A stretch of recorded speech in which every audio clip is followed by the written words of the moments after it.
kita mulai perkuliahan hari ini. Temuan ke 4 atau 3 ya? 4 ya? 4, tinggal 3 pertemuan lagi ya. Oke, kita berdoa menurut agama dan kepercayaan masing-masing. Doa mulai.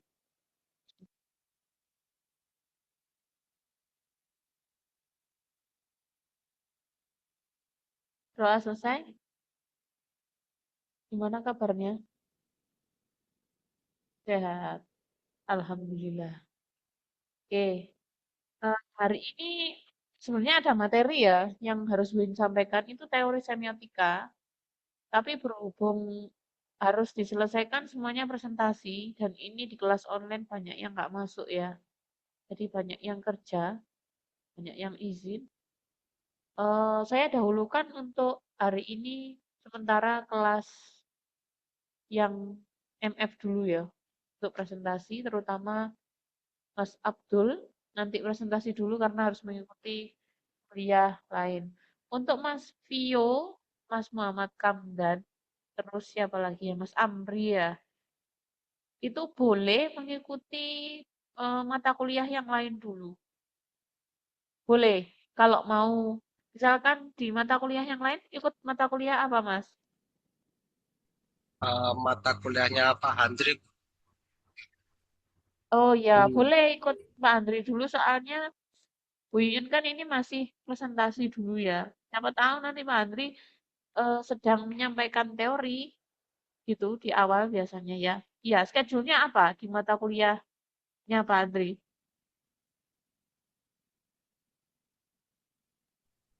Portofolio, Bu. Gimana? Mata kuliah portofolio.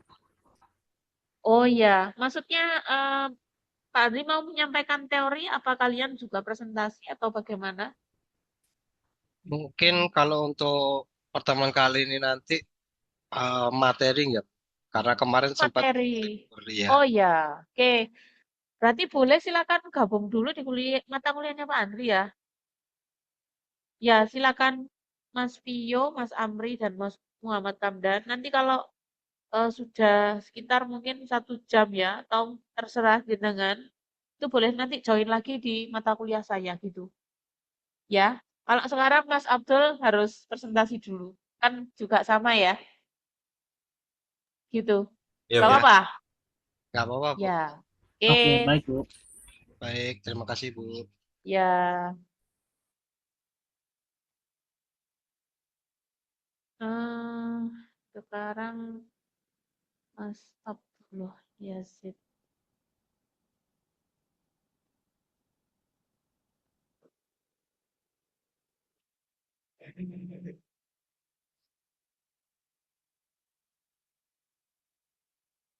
Oh ya, silakan. Teman kirimkan dulu linknya.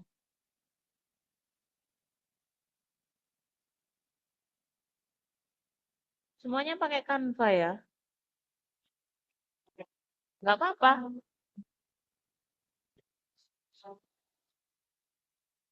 Iya, nggak apa-apa. Iya, nggak apa-apa. Ini Mas Abdullah Yazid. Sudah, Mas Chandra.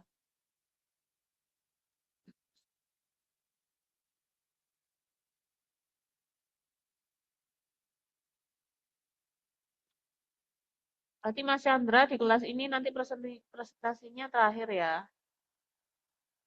Mas Ahmad Saboyat nggak ada kabar ini. Mas Ahmad Saboyat belum ada ya. Chandra.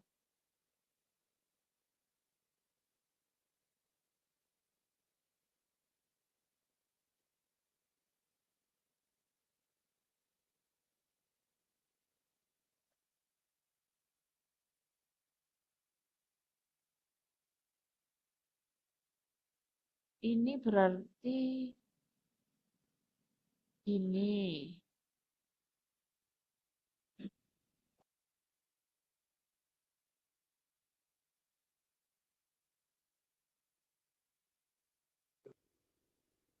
Ini ya, malam. Gini ya, benar. Silakan Mas Abdul.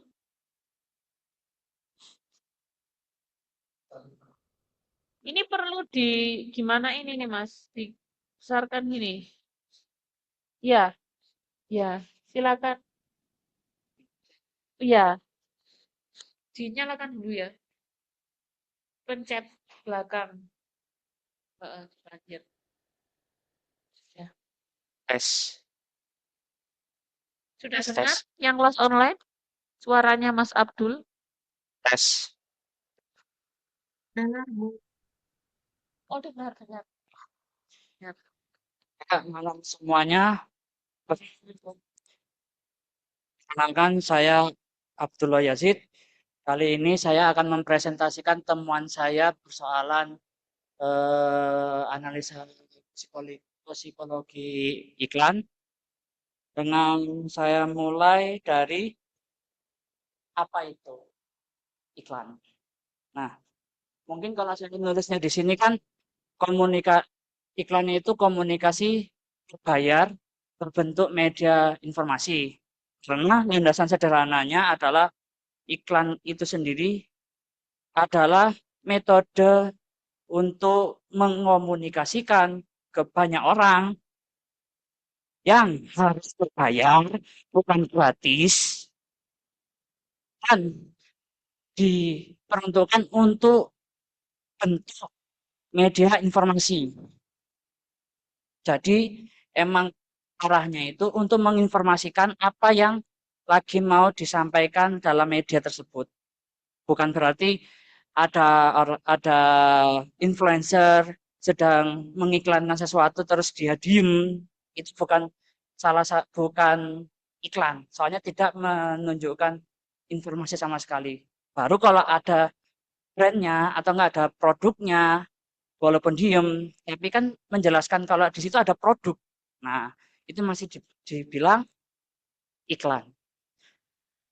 Selanjutnya, secara tujuan emang emang ditujukan untuk persuasi dan motivasi audiens terkait yang ditawari oleh brand.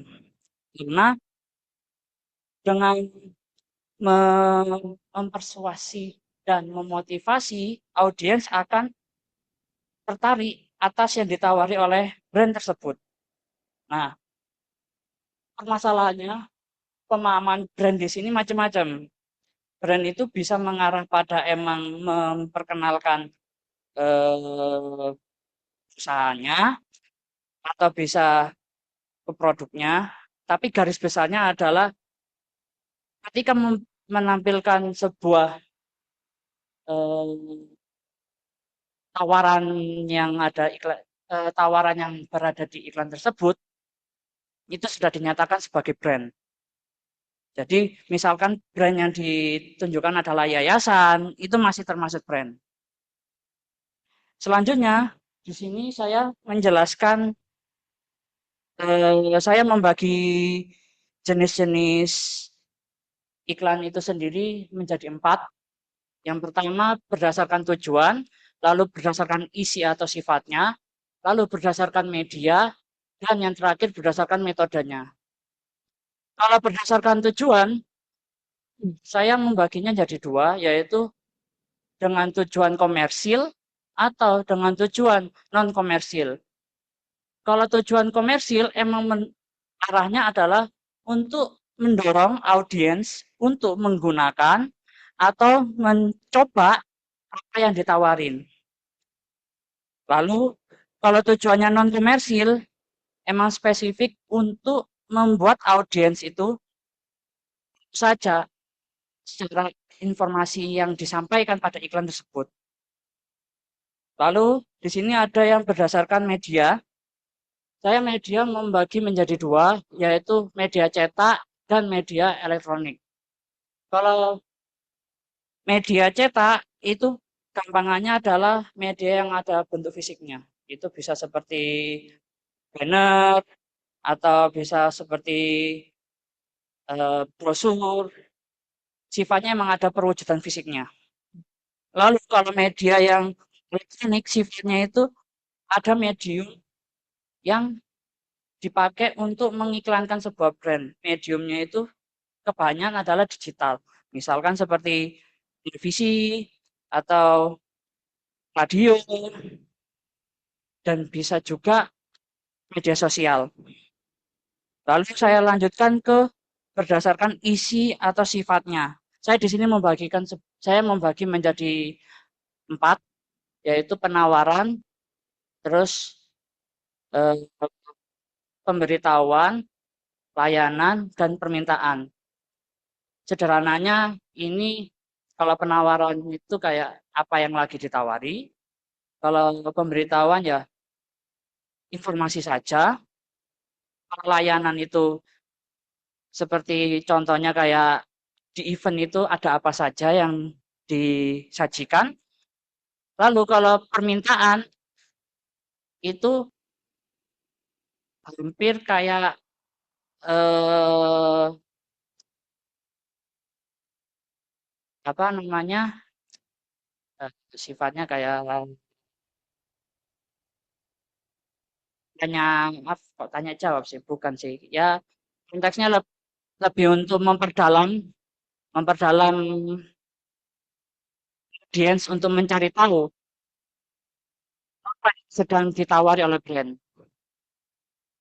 Lalu kalau berdasarkan metode, saya membaginya menjadi 2, yaitu luar ruangan dan internet atau digital. Ini gampangannya kalau iklan luar ruangan itu seperti sales yang emang door to door atau enggak langsung menyampaikan secara langsung ke audiens kayak gitu. Lalu kalau iklan internet atau digital ini melalui platform. Pemahaman platform ini juga termasuk televisi juga termasuk platform yang sifatnya digital atau tidak langsung tatap muka.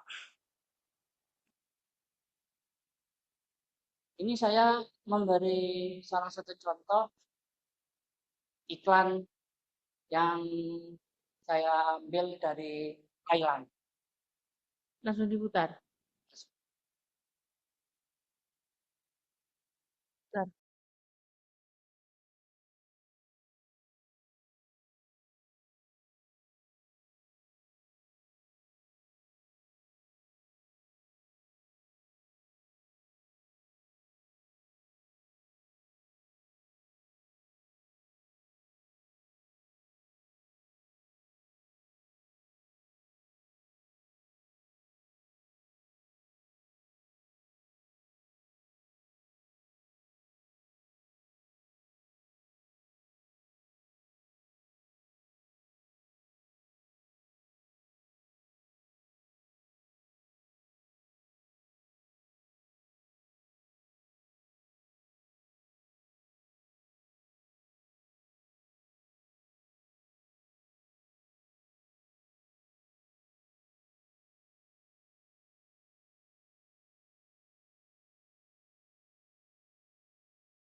Oke.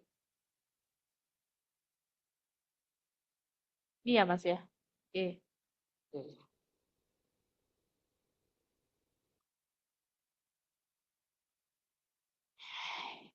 Tapi untuk identifikasinya, saya untuk mengidentifikasinya secara bidang perusahaan yang ditunjukkan pada iklan tersebut adalah bahan bangunan dan manufaktur konstruksi untuk brand Sera. Kebetulan itu langit-langitan rumah. Jadi emang iklannya itu untuk penjualan langit-langit bangunan. Lalu secara jenis untuk jenis iklannya ini memakai elektronik dalam bentuk iklan televisi, lalu komersial, lalu penawaran, dan yang terakhir internet dan digital. Ini sesuai jenis iklan yang sudah saya jelaskan di awal. Lalu untuk target audience, saya menulisnya di sini adalah dewasa dengan memakai landasan WHO yaitu 25 sampai 59 tahun. Lalu untuk target audiensnya itu spesifik mengarah ke orang-orang yang sedang membangun, sedang merenovasi, atau sedang memperbaiki rumah. Itu target audiensnya. Lalu secara spesifik, secara detail lagi, ini untuk merana orang-orang yang sedang mencari material yang sifatnya materialnya itu punya durabilitas yang kuat. Karena seperti pada iklannya, dia menggambarkan langit-langitnya ketika ada cacat, itu retak, itu menggambarkan sebagai langit-langit yang usang, kayak gitu. Oke. Lanjut ya, Mas ya. Lalu untuk unsur psikologinya, saya menemukan ada 5 unsur. Yang pertama berdasarkan pembajakan emosi, lalu efek personifikasi, lalu ada pola problem solution yang dramatisasi, terus ada teori humor, sama efek sosialis, sosi, so, oh isolasi, salah, efek isolasi. Nah, untuk pembajakan emosi, ini saya mengambil referensinya itu dengan storytellingnya itu yang awalnya emang memperlihatkan drama cicak, drama cicak yang lagi romantis terus sedang menikmati, diteruskan ada tragedi di situ, lalu menimbulkan rasa sedih, lalu dilihat banyak orang dan emang audiens dipaksa untuk merasakan itu juga.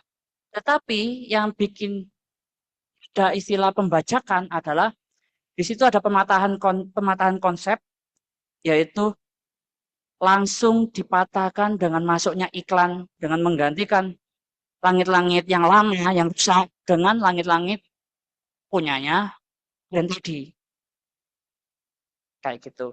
Lalu kalau secara personifikasi ini cenderung untuk memberikan sifat empati atau emosi atau perilaku yang normalnya diberikan kepada manusia, tetapi memakai perumpamaannya yaitu cacat.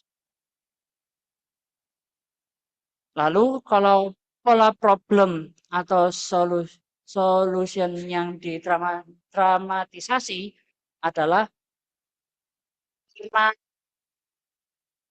ini emang konteksnya adalah iklan eh, plafon rapuh atau enggak emang menjelaskan ada produk plafon yang punya durability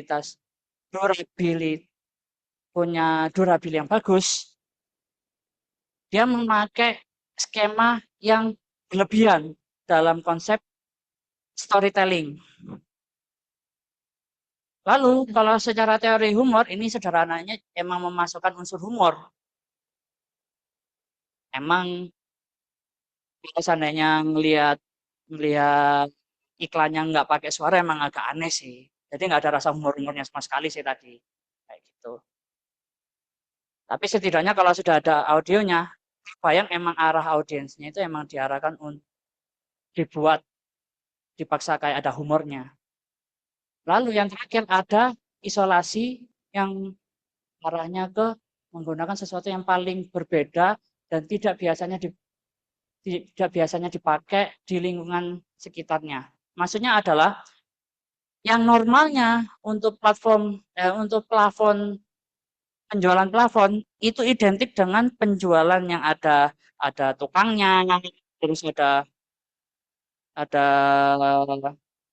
material, terus ada renov. Tapi ini membantah semuanya dengan memakai storytelling drama. Makanya itu saya menyebutnya ini efek isolasi karena bertolak belakang. Tolak belakang. Nah, ini adalah pembanding iklannya. Iya. Butuh solusi? Ingin bangunan yang aman dan tahan api. Yoshinoboard, solusinya. Yoshinoboard tahan api. Pakai Yoshinoboard kualitas cepat. Butuh solusi? Ingin plafon dan dinding yang tahan jamur. Mari kita periksa. Yoshinoboard, solusinya. Yoshinoboard memiliki teknologi zat tahan jamur yang lebih lama. Yoshinoboard, papan gipsum nomor 1 di Jepang. Yoshino Gipsum. Lagi ya. Butuh solusi? Ingin bangunan yang aman dan tahan api. Yoshinoboard, solusinya. Yoshinoboard tahan api. Pakai Yoshinoboard kualitas cepat. Butuh solusi? Ingin plafon dan dinding yang tahan jamur. Mari kita periksa. Yoshinoboard, solusinya. Yoshinoboard memiliki teknologi zat tahan jamur yang lebih lama. Yoshinoboard, papan gipsum nomor 1 di Jepang. Yoshino Gipsum.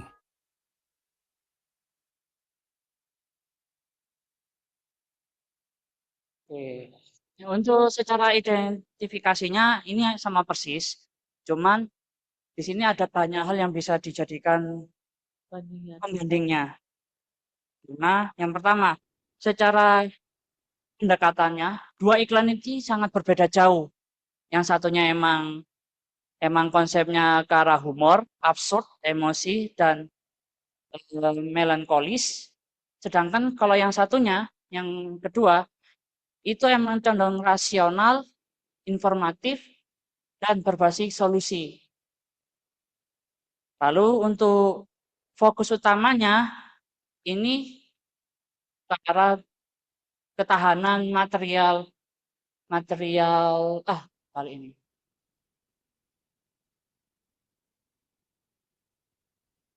Tahanan material.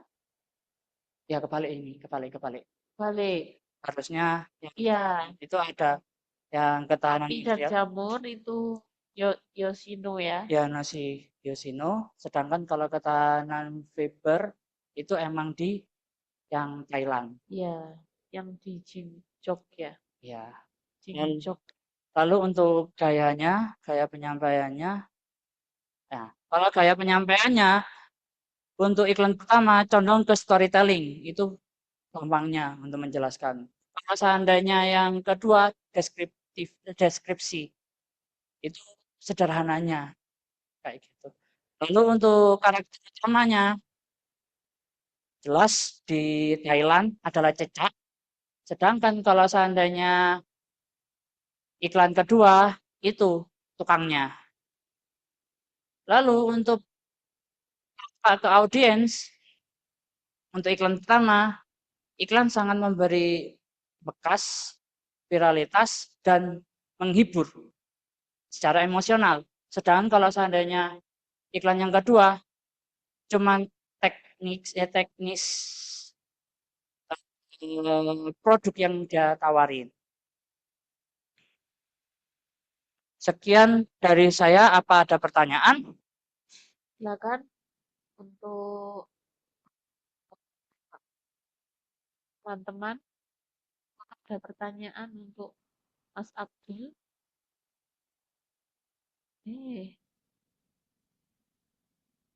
Apakah ada pertanyaan? Yang kelas online boleh tanya ya. Tanya pun ada nilainya loh ini. Yang mau tanya?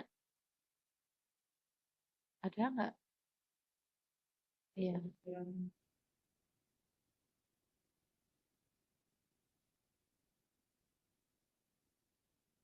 Iya, pakai ini. Kepikiran pakai iklan yang Thailand tadi. Ada pertanyaan dari Mas Chandra ya, seperti itu. Kalau saya alasan sederhananya karena emang nyari yang sangat berbeda. Nyari yang berbeda banget. Soalnya kalau seandainya iklan nggak ngerti ya, referensi saya saja kalau melihat iklan itu kalau sudah satu tipe itu hampir konsepnya hampir sama. Jadi menggalinya agak sulit saya. Kayak tadi saya bisa menjelaskan pembandingnya itu karena buahnya punya nilai pembanding yang kelihatan jelas. Jadi untuk menjelaskannya juga enak. Soalnya gampang kayak gitu. Karena tadi juga ada unsur psikologinya ya. Ada majas personifikasinya. Ya, Kemudian ada apa tadi ya? Yang bagian bawah sendiri. itu isolasi. Personifikasi yang isolasi itu. Sebenarnya memang istilahnya jenengan sendiri yang pakai atau ada teori khusus memang menjelaskan unsur isolasi itu. Lebih tepatnya saya itu dapat banyak istilah-istilah itu, cara riset saya itu emang saya nulis dulu apa yang saya dapat rasanya dari situ, terus saya emang nyari dari hasil tulisan saya, ini istilahnya apa, ini istilahnya apa. Kebetulan ketika saya nemunya paling paling sederhananya, paling dapatnya ya itu, Unsur isolasi ya itu. paling cepat. Hanya saja mungkin pembeda ya, karena pembeda ya mungkin banyak yang hanya menunjukkan fungsi dari material aja ya tadi ya, dari bahan atau produknya mungkin ya. Ya, Tapi kalau yang ini masih ada humornya, ada dramatisasinya ya, ya. ya, Jadi ada ciri khas yang berbeda. ya. Oh gitu, maksud dari isolasi itu. Karena emang landasan saya mencari materi ini, ya saya mulainya dari yang paling nggak biasa dulu.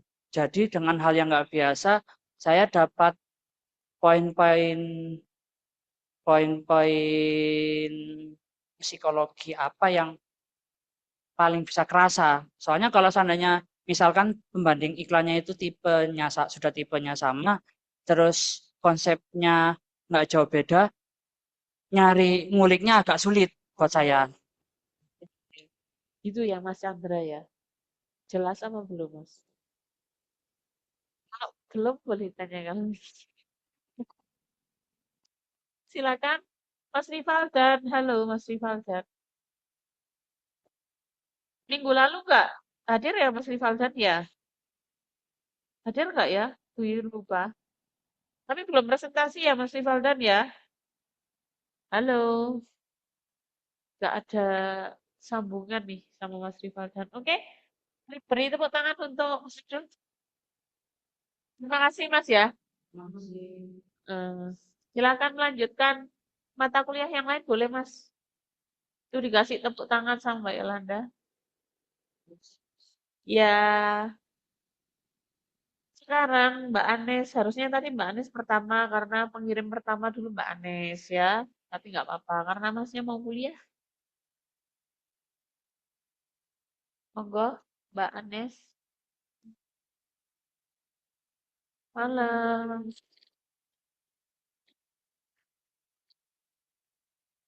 Jadi di sini aku Anastasia NIM 2420311030 ingin mempresentasikan tentang analisis psikologi iklan saya dan saya akan memakai iklan dari shop selanjutnya.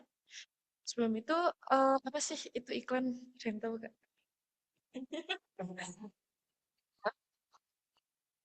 Tahu. Iklan sendiri itu merupakan media komunikasi pemasaran yang bertujuan untuk mempengaruhi audiens agar tertarik menggunakan produk ataupun jasa tertentu. Melalui iklan sendiri itu perusahaan itu berusaha menarik perhatian konsumen dan membentuk minat beli. Selanjutnya, Bu. Beberapa tujuan iklan sendiri itu ada untuk memperkenalkan produk atau jasa itu sendiri kepada masyarakat. Yang kedua ada menarik perhatian konsumen. Lalu untuk meningkatkan penjualan. Lalu untuk membangun brand awareness. Dan juga untuk mempengaruhi keputusan pembelian dari konsumen.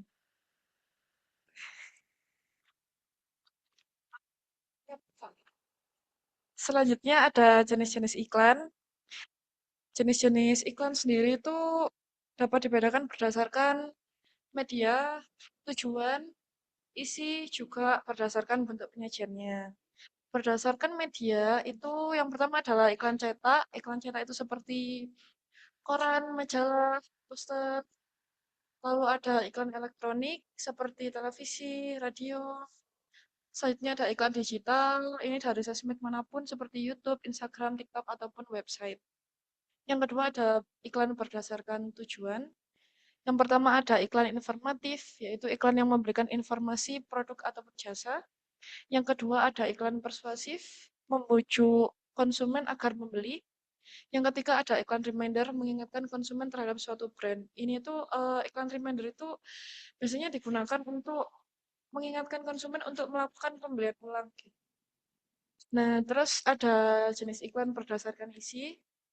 Yang pertama itu iklan komersial, yang bertujuan untuk meningkatkan penjualan. Yang kedua ada iklan layanan masyarakat yang bertujuan untuk memberikan edukasi atau himbauan kepada masyarakat. Selanjutnya yang terakhir ada berdasarkan bentuk penyajian. Yang pertama ada iklan visual, itu hanya gambar atau tulisan. Yang kedua ada iklan audio yang hanya suara. Lalu ada iklan audio visual yaitu gabungan gambar dan suara ataupun video. Selanjutnya. Jadi ini iklan yang saya pilih.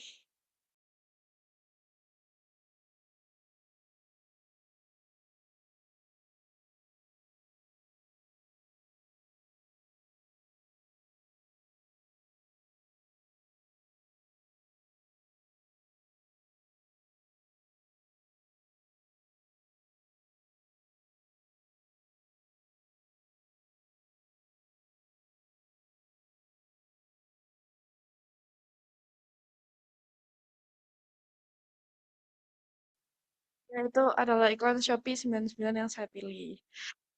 Selanjutnya, Bu. Loh, nggak mau. Jadi iklan Shopee sendiri ini, Shopee ini bidang perusahaannya bergerak di bidang e-commerce ataupun marketplace online. Dan jenis iklannya sendiri tadi adalah iklan digital yang disiarkan melalui YouTube, lalu iklan audiovisual, iklan persuasif, juga iklan komersial. Dan target iklan sendiri ini adalah Gen Z, terus remaja dan dewasa muda, pengguna online shopping, juga penggemar K-pop. Targetingnya ya. Karena tadi iklan Shopee sendiri itu memakai brand ambassador heart to heart. Kalau yang belum tahu bisa dicek banget. Jadi kayak banyak gitu menarik perhatian itu para anak-anak muda Gen Z terutama ya. Jadi unsur psikologi iklan sendiri yang pertama adalah celebrity endorsement. Jadi Shopee ini menggunakan grup K-pop heart to heart tadi untuk menarik perhatian audiens muda dan penggemar K-pop. Dan color psychology-nya adalah Shopee pasti warnanya orange, semua juga udah tahu.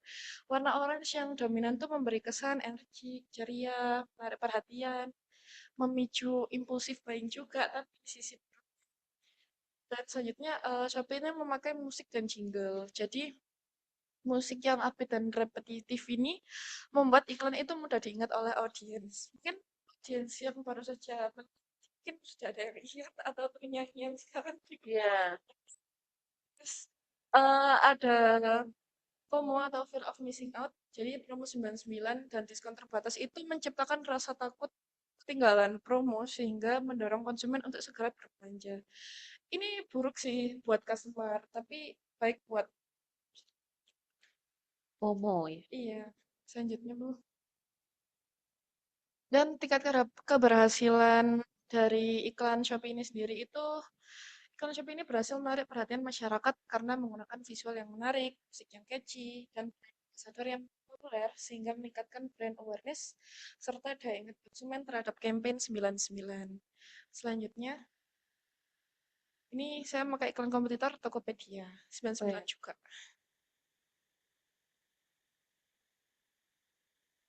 Dijamin dapat diskon 100.000. Wah, Paling sedetik juga habis. dijamin dapat. Di promo Guncang 99 dijamin dapat semua. Nggak percaya? Cek aja dulu di aplikasi Tokopedia dan TikTok.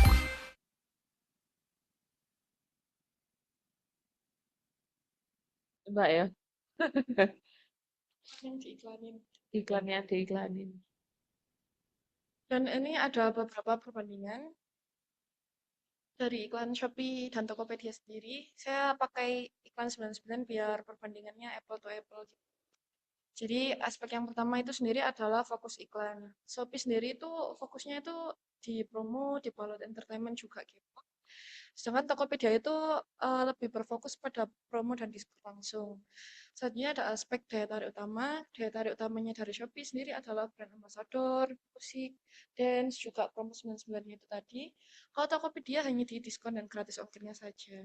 Selanjutnya ada aspek warna dominan. Shopee sendiri dengan warna orange-nya itu lebih menarik, lebih energik, juga lebih menghibur. Sedangkan Tokopedia itu lebih sederhana tapi informatif. Selanjutnya ada di aspek target audience. Target audiensnya sendiri itu lebih diutamakan ke Gen Z dan fans K-pop, sedangkan Tokopedia itu lebih luas menjangkau semua pengguna umum. Cuman dari Shopee sendiri tidak menutup kemungkinan pasti kalau buyer-buyernya itu dari luar. Selanjutnya strategi psikologinya dari Shopee sendiri itu celebrity endorsement, ada FOMO tadi juga emotional appeal, terus strategi dari Tokopedia-nya sendiri itu FOMO dan impulsive buying. Selanjutnya, Bu. Jadi kesimpulannya dari dua iklan tadi itu sebenarnya sama-sama mempromosikan event 99 dan berbagai keuntungan belanja, namun Shopee bisa menyampaikan promo dengan cara yang lebih menarik melalui brand ambassador, musik, dan dance sehingga iklan terasa lebih menghibur juga dari oleh audiensnya itu sendiri. Apakah ada yang ingin ditanyakan dari online maupun offline? Ya, ayo teman-teman. Nggak ada yang mau ditanyakan? Nggak ada. Ih, Nggak apa-apa, nggak apa-apa. kalau nggak ada berarti berhasil ya Mbak Anes ya. Berhasil menyampaikan dengan baik. Kan semuanya sudah mengerti ya nggak? Ada Kalau bisa tanggapan? Fit? Tanggapan? saran, Iya, saran boleh. Dapat. Mbak, kalau Bu Yun ya, iya Bu, tadi kan ada musik atau jingle ya. iya, Audiovisualnya kan bikin iya, kita terngiang-ngiang ya, jadi iya, kayak terdistrak di kepala gitu. Kalau misalkan di Shopee itu kan biasanya ada 99 terus 11 ya, iya, tanggal-tanggal kembar itu kan ya. iya, Itu pasti kan ada iklannya ya. iya. Setiap mau 11 terus ada iklan baru gitu nggak sih? Saya kurang mencermati ini, tanya aja. Biasanya ada sih Bu. Berarti selalu terbaru ya. Iya, Misalkan 12-12, misalkan 12-12 tahun 2025 dengan 2026 beda ya.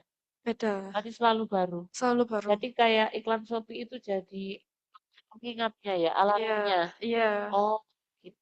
Oke, berarti selalu baru ya. iya. Kalau Tokped, Kalau Tokopedia kadang juga ada, cuman saya lihat itu pas saya cari-cari Tokopedia itu nggak selengkap di Shopee gitu loh. Jadi kadang ada, kadang nggak ada. kadang ada, kadang Iya, tidak. Kalau secara psikologi, jenengan lebih apa ya? Bukan pro ya. Lebih melihat keberhasilan itu di mana? kalau Untuk ke konsumen terutama masyarakat Indonesia.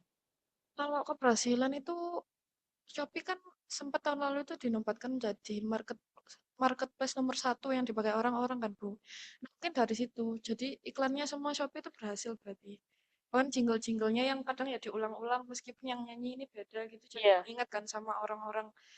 Jadi kayak beli di mana di Shopee aja, gampang gini, banyak gratis ongkir dan sebagainya. Oke. Jadi sebenarnya iklan Shopee itu kan hanya mengingatkan kayak alarm ya 11.11 ada diskon apa gitu Iya, kan. Ya, berarti eh, untuk audiens ya secara psikologi lebih banyak memang yang pengguna Shopee. iya, Jangan pengguna apa? Shopee. Shopee. Shopee. Ya itu aja sih ya. Kalau secara warna Mbak Anes bisa menjelaskan ya tadi orange lebih Energik, lebih menghibur. energik. Kira-kira kalau dari Shopee aja ini Mbak yang tak tanyakan ya. eh, Stimulus yang Anda dapatkan dari melihat Shopee. Iklannya tadi, Nah, Mas. apakah Kalau ada pecinta K-pop gitu atau gimana? Bisa diceritakan. Kemudian persepsi apa yang timbul setelah lihat iklan? kalau saya tuh jadi pengen belanja. Saya pengen belanja, nyari-nyari di Shopee, kadang banyak ya, maksudnya orang-orang yang kalau jualan pun merch-merch K-pop sendiri itu pasti di Shopee karena mudah juga kan untuk buat. Oh gitu. Ya, jadi kemudahan dari seller, kemudahan juga buat customer yang beli gitu loh. Jadi setelah lihat iklan itu tuh saya jadi tertarik. Apalagi saya sekarang Shopee VIP kan, Bu. Oh, nanti Jadi jangan kayak gratis ongkirnya tuh lebih banyak, terus ya. cashbacknya juga lebih banyak gitu loh, Bu. Makanya saya suka belanja di Shopee. Oke, berarti eh, sekali ada iklan itu tadi ya, 99, 11, 11, dia udah dapat stimulusnya dulu. Kemudian persepsinya beli lagi ah, gitu ya. Ya, oke, check out lagi ah, gitu ya. Mbak. Oke, oke. Ternyata Mbak Anes adalah K-popers ya. Yang cowok-cowok ada di sini yang suka K-pop, cowok.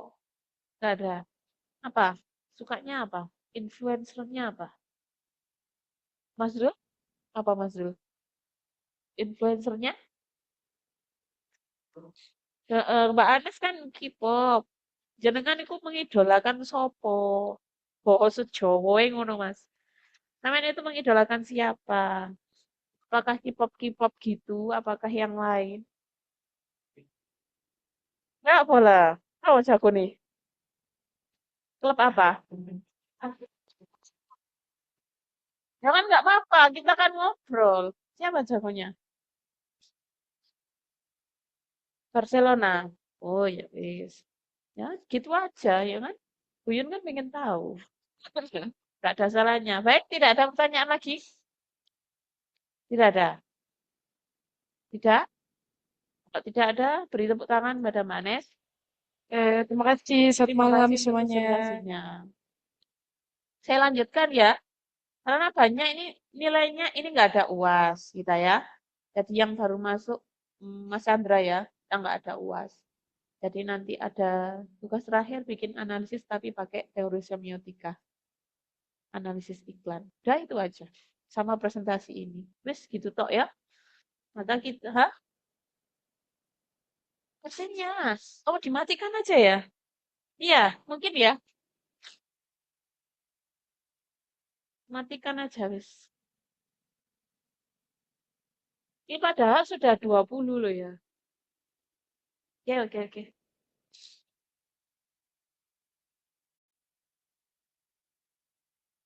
Oke, sekarang waktunya Mas Vincent kayaknya. Iya, Vincent. Terus Mas Zul, Mbak Jarani, Mas Chandra. Karena ini yang online pada nggak datang, paling nggak siap presentasi ya.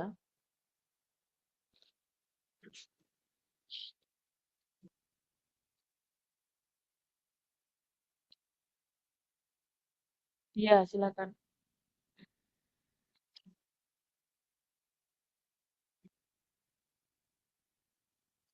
Iklan nipis madu ya, Mas. Minuman. Oke. Minuman. Ya, ini ada Mas Vincent yang mau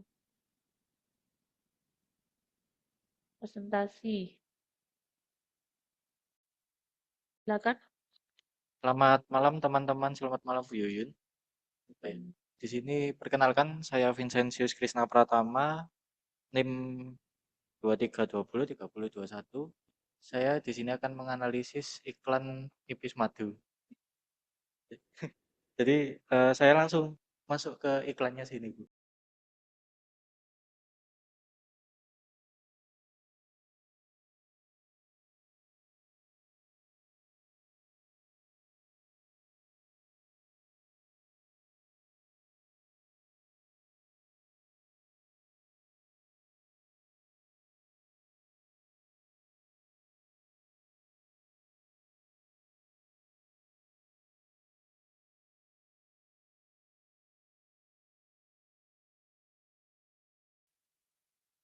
So, di pembahasan umumnya, iklan produk Nipis Madu tadi itu merupakan memanfaatkan elemen visual untuk memicu respon psikologi instan dari audiens dan penyampaian iklannya itu tidak fokus pada estetika tapi juga otak manusia memproses informasi dari penampilan tadi rasa bisa merasakan jodoh itu loh Bu. Jadi kan otak kita langsung kayak kecut di lidah. Gini terus di sini kayak Kecut-kecut ya, merasakan terus kesegaran dan kenyamanan dari minuman nipis madu tadi. Dari alur iklannya atau konsepnya itu problem masalah itu iklan diawali memperlihatkan dari sekelompok anak-anak yang beraktivitas di luar ruangan di bawah terik matahari yang panas, digambarkan secara realistis dan solusinya itu tadi menghadirkan mas-mas penjual minuman yang berbaju hijau itu membawa botol nipis madu bertindak sebagai penyelamat untuk produk minuman nipis madu ini dapat dinikmati di cuaca yang panas dan menjadi penuh energi dan kegembiraan kembali. Kemudian dari audio dan musiknya, penggunaan musik juga rap dengan ketukan beat yang cepat memberikan kesan modern, trendy, dan sangat dekat dengan budaya anak muda. Kemudian liriknya dibuat sederhana, repetitif, dan ritmenya bersemangat. Dan juga ada pengulangan kata seperti nipis madu, segarnya nipis madu, semut sodanya. Jadi audiens juga mengingat kalau nipis madu ini minuman segar dan semut sodanya. Kemudian dari sinematografi dan warna, penggunaan warna di iklan ini dominasi warna hijau cerah, kuning, dan juga langit sesuai real time real time di kehidupan sehari-hari gitu. Terus pengguna baju outfit dari karakter iklannya itu juga bernuansa cerah, seirama dan menampilkan identitas visual kemasan nipis madu. Kemudian dari efek makronya di tengah video terdapat potongan adegan jeruk nipis yang diperas, kemudian tetesan air dan gelembung-gelembung soda. Teknik ini efektif untuk membuat audiens merasakan kesegaran dingin dan sensasi smooth dari sodanya. Kemudian dari karakteristik talenta dan ekspresi setelah meminum produk ini sengaja dibuat dramatis, jadi menghela nafas kemudian tersenyum lebar, jadi merasa lega ya apa sih ini ya lega ya merasa lega puas merasa lega puas ya merasa puas segar dari produk yang dari nipis madu yang diminum ini pada penonton. Terus iklan ini juga menggunakan kelompok anak muda dengan gaya yang Gen Z lah Bu sekarang ini, terus lebih santai begitu. Penyampaian pesan utamanya di akhir video tadi ditutup dengan produk shoot dari atas tumpukan es batu bersama dengan tulisan slogan utama segar nipisnya semut sodanya. Penegasan kata ini juga ditambahkan baru jadi menandakan bahwa produk ini hadir sebagai inovasi atau pilihan baru di pasar miniatur.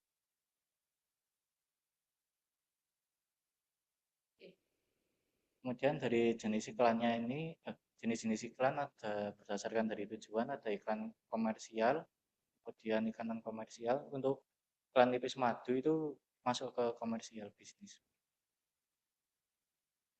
Untuk jenis iklan berdasarkan medianya ada 4, saya kelompokkan, ada iklan cetak, iklan elektronik penyiaran, kemudian iklan luar ruangan, dan iklan digital atau internet. Untuk nipis madunya itu masuk ke iklan elektronik atau penyiaran karena saya pertamanya melihatnya di televisi. Televisi ya? Iya. Kemudian saya cuma untuk videonya kan saya ambilnya melalui YouTube ya. Jadi digital. Iklan digital. Ini. Kemudian berdasarkan sifatnya iklan saya kelompokkan jadi 3, ada iklan pengumuman, penawaran, dan iklan keluarga atau layanan. Jadi iklan tadi bisa masuk ke iklan penawaran. Jadi menawarkan barang atau jasa yang ditawarkan kepada audiennya untuk menarik audien agar membeli produk tersebut. Terus identifikasi iklannya, produk nipis madu ini bergerak di bidang FMCG atau fast moving consumer goods. Secara spesifik masuk ke dalam industri minuman ringan. Untuk karakteristik produknya punya pemutaran penjualan cepat, harga terjangkau, dan ditujukan untuk konsumsi, seharusnya bukan sehari-hari sih, konsumsi yang ingin menikmatinya di cuaca tertentu. Kalau sehari-hari ya diabetes sih, Bu.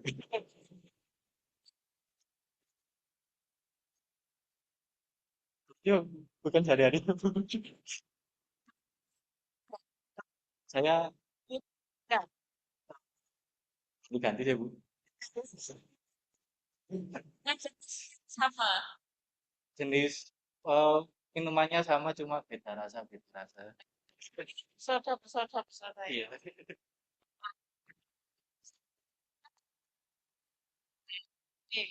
Terus media yang digunakan tadi itu pertama media penyiaran di TV karena saya awalnya melihat iklannya melalui televisi. Untuk kemudian saya tarik digital itu juga ada. Jadi ada di YouTube, di platform Instagram, Facebooknya, di media sosialnya itu juga ada juga iklan.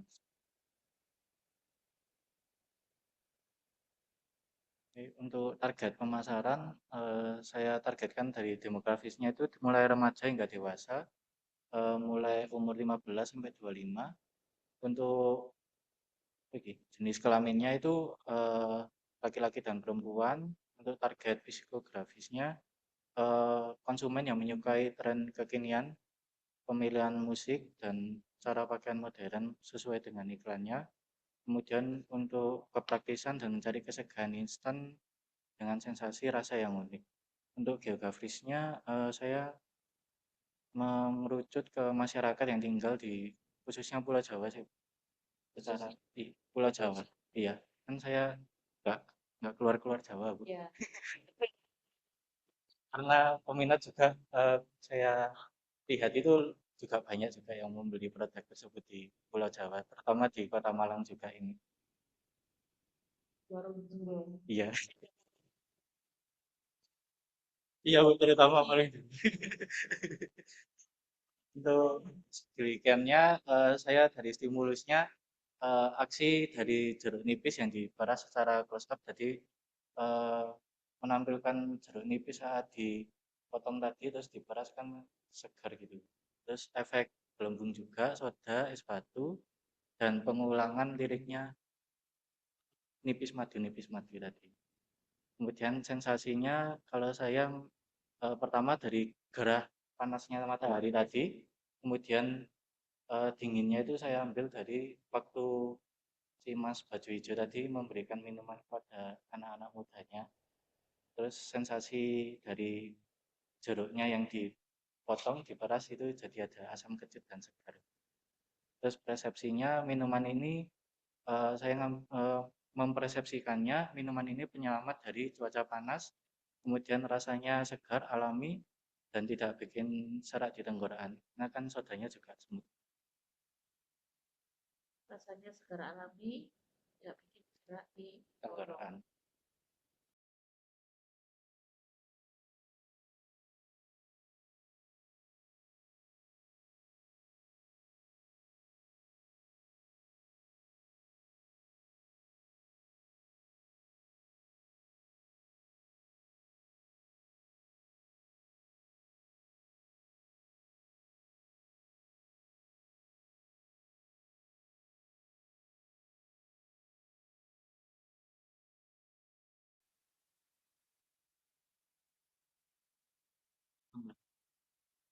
Selesai. Enggak.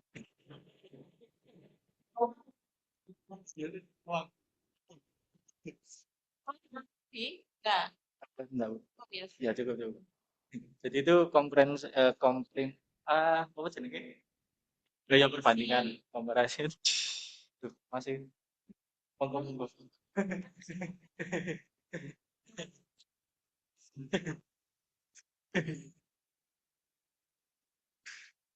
Saya juga dulu menyimak ya.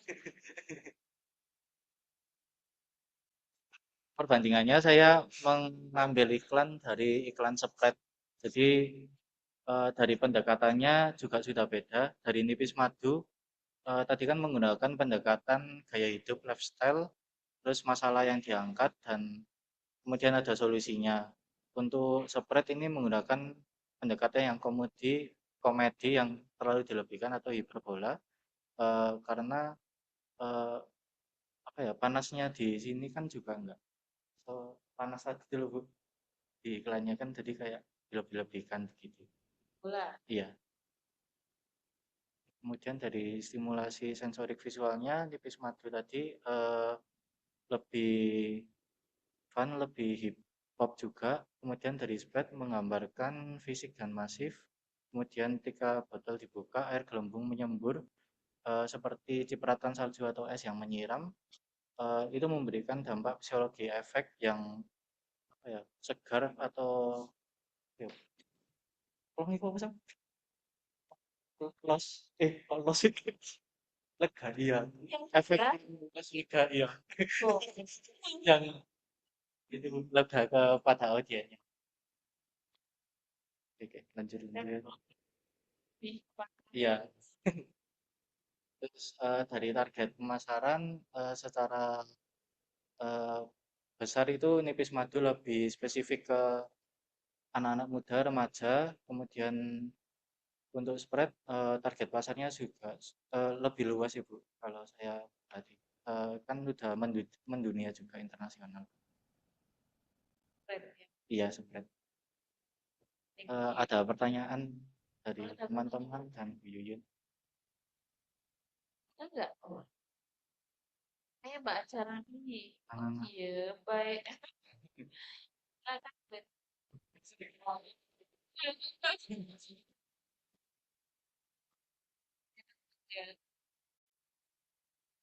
Silakan boleh mengajukan pertanyaan-pertanyaan kepada Mas Vincent. Oh iya, dari. Kalau dari Mas Vincent, dari dua iklan tadi, yang Nipis Madu sama Sprite, lebih tertarik yang mana, Mas? Karena kan dua-duanya juga kesetaraan juga kan. Secara visual juga, kalau saya lebih pilih Sprite soalnya. Kalau dari dari saya untuk melihat iklan tadi, saya lebih suka ke yang Nipis Madu karena juga menampilkan apa ya anak sekarang gitu loh Bu. Maksudnya gaya anak sekarang terus musik-musik yang lebih asik juga begitu. Kalau hiburan kan kayak udah bosen gitu orang-orang. Kalau saya sih. Iya. Tapi kalau Mas Vincent sesuai dengan jiwa zaman ya. Iya. Tapi kalau itu kan brand yang sudah dikenal dari dulu Iya. ya. Kita Oke. menang, menang nama juga kan. Ya, Menang brand. menang nama, menang produk juga ya? Enggak. Tapi kan tadi konsumsi sehari-hari ya. Kalau dari brand. Iya. Oke. Gini Mas, tadi kan ada ini Bu Yun ya, sudah, Mas Zul sudah terjawab. Nah, tadi kan ada efek lego, efek Iya. efek lega, terus ada efek plong, Iya. ya kan? Itu kalau dipersepsikan secara imajinatif ya. Iya. Nah, itu persepsinya jenengan sendiri atau persepsi orang lain? Itu saya juga sih, Bu. Menurut Menurut Mas saya juga. Vincent? Iya. Oh, berarti itu hasil dari tulisannya Mas Vincent Iya. sendiri ya. Jadi setelah melihat iklan tersebut mendapatkan stimulus dari jeruk, kemudian apalagi tadi Sodanya sodanya, dan itu kartunya. persepsinya jadi ada rasa plong tadi Iya. secara Lega. imajinatif ya. Iya. Oke. Jadi belum merasakan minumannya sudah kecut duluan. Sudah Iya. keterima.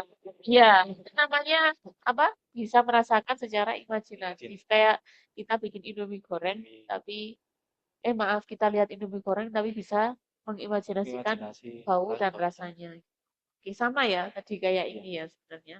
Jadi memang secara psikologis stimulusnya kuat, Iya. terutama untuk iklan yang pertama.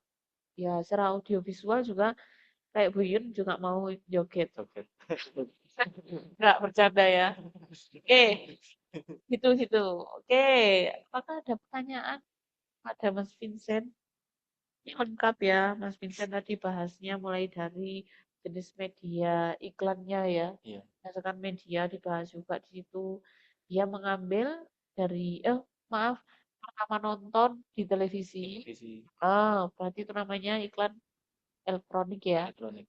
Tapi berhubung ambilnya dari YouTube, jadi Iya. iklan digital. Jadi memang elektronik dengan iklan digital itu berbeda ya. Karena kalau elektronik itu bisa tanpa menggunakan internet, tapi kalau digital harus menggunakan internet. Bedanya di situ sebenarnya. Oke. Apakah ada pertanyaan untuk Mas Vincent dari kelas digital mungkin? Apakah ada yang baru bergabung? Boleh ya tanya. Ini kalau bertanya ada nilainya ya Mas ya. Mas Muhammad Kamdan, Mas View, dan siapa? Mas Amri. Oke. Kalau tidak ada bisa dilanjutkan teman yang lain, kita beri tepuk tangan untuk Mas Vincent. Baik, terima kasih. Ya, makasih. Em, Mas Ahmad Saboyan, ya. Jangan ikut kuliahnya Pak Faldi, kuliah apa? Ilustrasi dasar. Ini tadi ngapain aja kuliahnya? Bikin sketsa. Sudah selesai kuliahnya? Nanti belum selesai. Oh ya. Kalau yang maaf ya, ini saya tanya dulu, interogasi. Di 2 minggu yang lalu kan kita sudah 2 kali ketemu nih. Jangan kan nggak masuk. Itu ikut kuliahnya Pak Paldi atau memang nggak masuk? Berarti baru pertama kali masuk ini di mata kuliah Pak Paldi dan di sini. Rencana mau masuk di Pak Paldi dulu, terus di sini. Gitu. Oh ya, nanti tugasnya menyusul dan menyesuaikan aja ya. Ya, oke, terima kasih konfirmasinya. Sekarang kita lanjut ke Mas Zulkifli. Siap ya Mas ya? Guyu eh.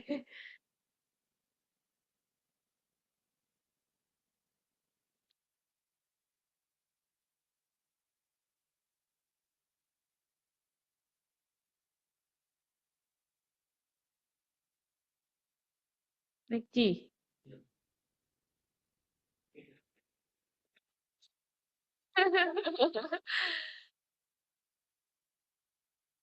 Assalamualaikum warahmatullahi wabarakatuh. Waalaikumsalam. Selamat malam teman-teman, selamat malam Bu Yuyun. Malam.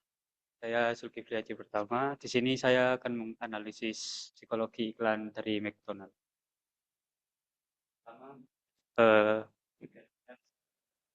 Iklan adalah sebuah bentuk komunikasi pemasaran yang dirancang untuk membujuk, menginformasikan dan juga mengajak audiens dengan tujuan untuk membangun brand awareness, lalu menarik minat konsumen dan juga untuk melakukan tindakan pembelian. Next. Di sini jenis-jenis iklan saya bagi ada 4. Yang pertama iklan media cetak. Iklan ini bentuknya dalam bentuk fisik seperti surat kabar, majalah, brosur, pamflet seperti itu. Lalu iklan ini juga bisa dibaca berulang kali. Yang kedua ada iklan penyiaran. Iklan penyiaran ini memanfaatkan saluran elektronik berskala massal seperti televisi dan juga radio, dan juga diuploadnya tanpa internet. Iklan ini menggabungkan elemen visual, audio, dan juga storytelling untuk membangun brand awareness secara instan. Lalu yang ketiga adalah iklan digital. Iklan ini paling banyak dan juga lagi tren sekarang. Iklan ini juga mencakup media sosial seperti Instagram dan juga TikTok, lalu mesin pencari seperti Google Ads, situs web, serta platform video seperti YouTube. Dan yang terakhir ada iklan penempatan produk. Iklan ini bekerja dengan cara memasukkan produk atau merek secara langsung dalam sebuah karya hiburan seperti di serial televisi ataupun di konten influencer. Jadi daripada mengganggu tontonan dengan jeda komersial, produk ini malah jadi bagian dari ceritanya.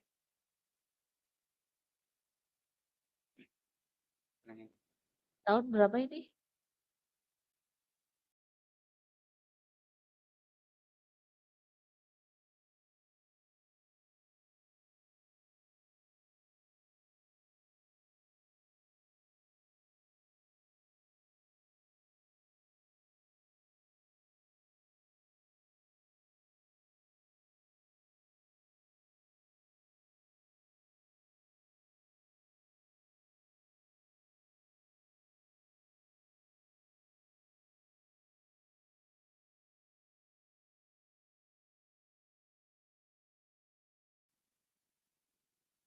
Identifikasinya yang pertama di objek iklan. Iklan tersebut mengkampanyekan produk ayam goreng McD dengan menonjolkan pilihan rasa spicy dan juga reguler. Slogannya "There's nothing like it". Lalu di bidang usahanya, industri McD ini ada di bidang makanan dan juga minuman, F&B, yang secara spesifik pada sektor restoran cepat saji atau fast food. Lalu jenis iklannya, iklan ini bentuknya video dan didistribusikan melalui media digital dan termasuk dalam jenis iklan digital. Dan yang terakhir adalah target audiensnya. Di target audiensnya ini saya memasukkan dari kalangan remaja sampai ke dewasa, terutama mahasiswa sampai pekerja kantoran. Tapi utamanya ditujukan pada pecinta ayam crispy. Ayam crispy. Di tingkat keberhasilan, menurut segi tayangannya, iklan ini meraih lebih dari 22 juta tayangan. Dengan tingginya view tersebut berbanding lurus dengan kesuksesan penjualannya di dunia nyata, sehingga mendorong lonjakan pembelian secara instan dan juga mendongkrak angka penjualan ayam goreng secara signifikan di gerai-gerai McDonald.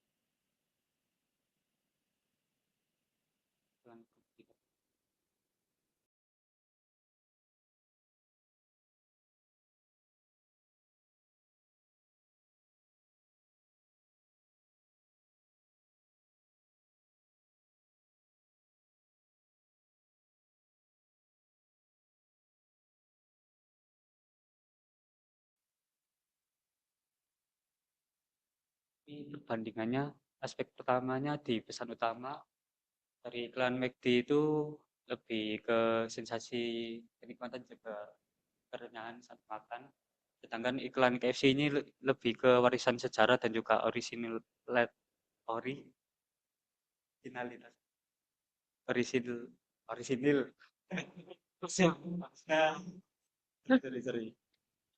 Lalu pendekatan visualnya untuk iklan McD ini lebih ke ekspresi wajah dan juga plus up produknya yang menggugah selera, sedangkan iklan KFC ini lebih ke transisi visual dari masa lalu yang hitam putih ke masa kini.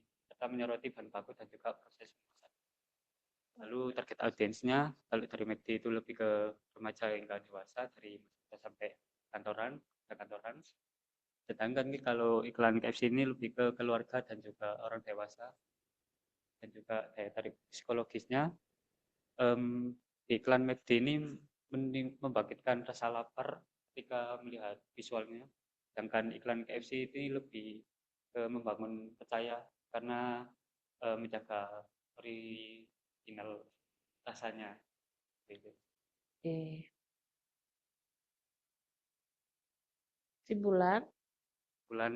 Simpulannya dari kedua iklan ini, KFC lebih baik kalau menurut saya.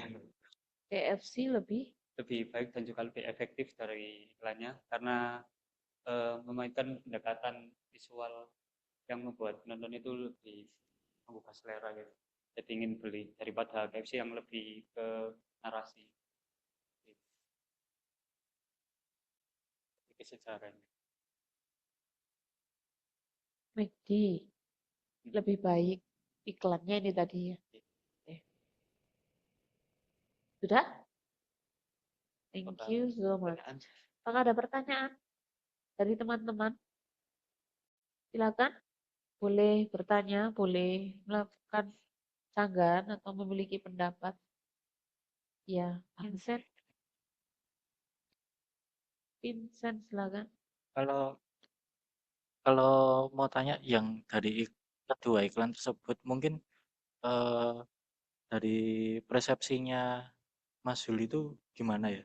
Kan kayak tadi kan kalau aku kedua minuman itu memberi sensasi segar, lega gitu. Mungkin dari dua iklan itu persepsinya sampean gimana? Iya, persepsi Anda sendiri. Iya. Kalau persepsi ya suka-suka Mas Zul ya. Oke, silakan Mas Zul. Kalau persepsi saya sih, kalau lihat iklannya banyak itu langsung lapar gitu. Mungkin membuka selera walaupun saya gak suka ayam ya.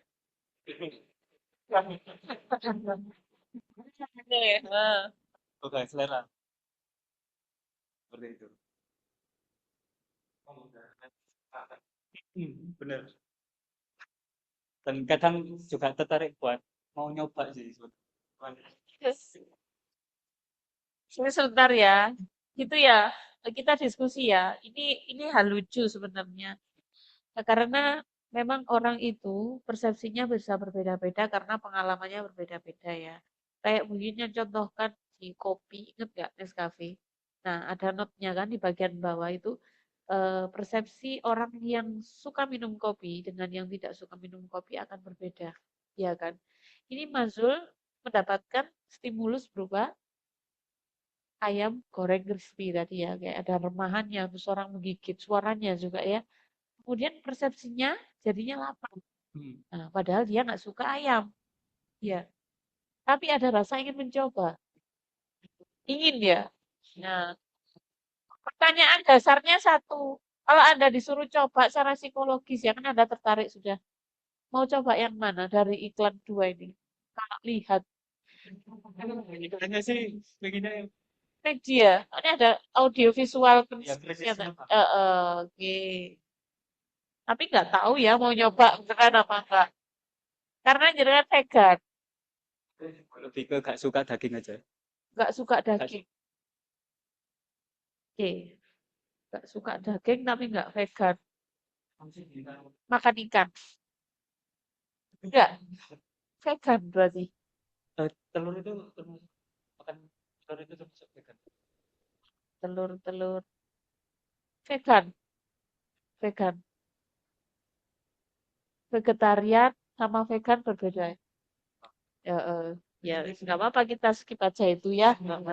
Yang jelas ini ada pengalaman orang yang tidak suka makan ayam, tapi dia mendapatkan stimulus dari iklan yang didapat, kemudian ada persepsi demikian. Jadi tidak menutup kemungkinan ya. Maksudnya persepsi itu disesuaikan dengan kondisi yang sekarang. Jadi pengalamannya apa dikaitkan dengan kondisi yang sekarang. Makanya kan persepsi itu terjadi secara cepat. Ya, mungkin dia belum makan malam. Ya, jadinya lapar. Saya aja tadi lihat langsung perut saya bunyi. Gitu. Itu namanya stimulusnya luar biasa ya, Mas Tio. Oke, yang lain gimana? Mbak Yolanda, Mas Muhammad Ramdan, Mas Vio, apa ada pertanyaan? Boleh, silakan. Boleh, Bu. Ya, Boleh Mas. Ya, pertanyaannya kalau dilihat tadi perbandingan McD sama KFC itu ada yang sama dari warnanya. Dua-duanya menggunakan warna merah. Bahkan ada chain fast food lain itu menggunakan warna merah juga. Kira-kira kenapa ya? apa yang pakai warna merah, Mas? Sama-sama kan tadi McD ada merah, KFC merah. Kenapa? Oh, Yes. kenapa warna merah? Karena kalau warna merah itu menggugah selera sih kalau dalam psikologis warnanya. Gitu. Ya, oke. Secara makna gitu ya. Iya. Secara psikologis Iya, warna merah warnanya menggugah. Nah, menggugah. maaf, mengubah selera. Kalau misalkan, Mbak Hala iya. hah?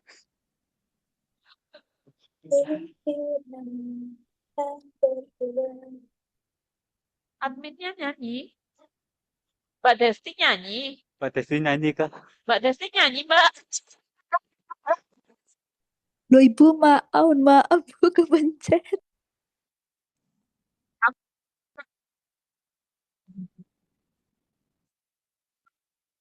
Ketawain Mbak sama mahasiswa Mbak. Oh, Mbak Desti memang hobinya nyanyi ya Mbak ya. Oke, silakan Mas Zul. Tadi dikatakan kalau warna merah itu menggugah selera. Ya. Tapi belakangan ini banyak warna-warna dari F&B yang bisa menggunakan warna merah ya. Iya. Iya. Warna apa yang dipakai sekarang kebanyakan? Kalau yang saya lihat itu warna biru Biru ya. banyak. Iya. Padahal warna biru itu sejatinya maknanya apa? Yang jenengan kira-kira aja. Warna biru? Kalau yang pernah saya tahu bukan maknanya sih Bu, tapi pantangannya. Kalau F&B itu malah jangan pakai warna biru karena eh, racun gitu. Racun. Keracunan. Makanannya beracun. Iya. Makanya sih.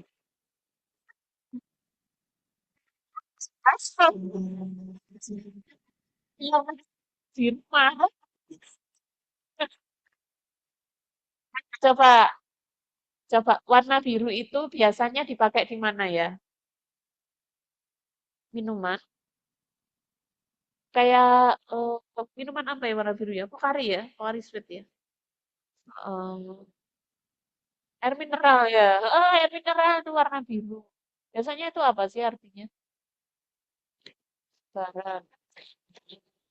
Warna alam ya? Biru, mungkin alami. Coba dipelajari lagi ya. Mungkin bukan Ya. lebih ke keracunannya sih. Ya, Agak lupa sih bukannya yang pokoknya intinya nggak cocok untuk makanan gitu ya. Kalau misalkan itu diganti dengan warna hijau, gimana? Hijau cocok nggak untuk makanan? makanan. KFC ada yang hijau loh soalnya. Ya. Nah, disesuaikan dengan momennya. Jadi tidak melulu tentang hijau itu adalah sesuatu yang higienis gitu ya. Jadi tergantung kita lagi di momen apa. Kalau misalkan momennya Ramadan biasanya identiknya hijau, berarti ya KFC-nya hijau dong. McD-nya hijau nggak apa-apa ya. Kemudian hari Natal warna merah gitu ya. Dan seterusnya. Ya tergantung situasi dan kondisi. Cuman kalau makanan nggak usah pakai biru karena nanti dikiranya bikin keracunan. Mohon dikaji ulang ya Mas ya. Ya, ya. Terima kasih. Gitu ya Mas Tio ya. Boleh Sudah jelas saya Mas lanjutkan Tio? sebentar, Bu? Ya. Ya, kalau misalnya kita ditugaskan untuk mengganti warna yang ada di McD dan KFC. Selain warna merah dan kuning atau kuning, kira-kira warna apa lagi yang cocok? Yang secara Perhatikan warnanya. psikologis, ya, yang secara psikologis itu mengena ke calon pelanggan. Misalkan itu digantikan warnanya. Kira-kira warna apa? Secara psikologis. Seperti yang tadi dibilang Bu Yuyun, sesuai dengan tema juga. Kalau misal Ramadan warna hijau, bisa. Kalau misal Natal ya merah. Sesuaikan event juga. Situasi kondisi ya. Iya. Misalkan nggak disesuaikan dengan situasi dan kondisi nih, mau di rebranding. Misalnya ya kan nggak mungkin juga ya karena itu brand besar ya, sudah dikenal warna merah, McD. Kira-kira warna apa yang cocok? Kiranya Mas Zul aja. Mungkin dekati hijau sih, Bu. Hati hijau. Alasannya apa? Karena kayak celanamu warnanya hijau.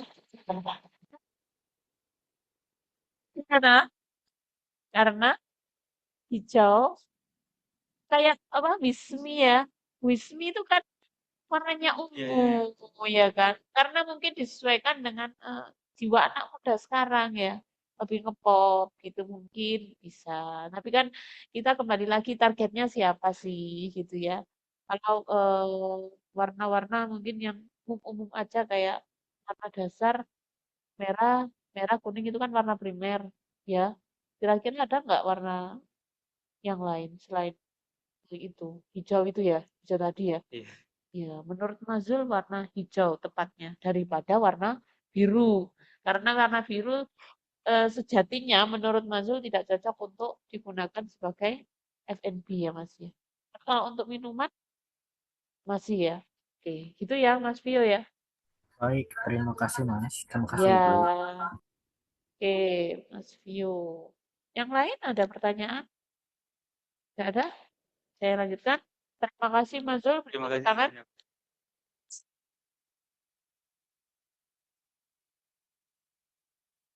Sekarang Mbak Ajarani, terus Mas Chandra ya.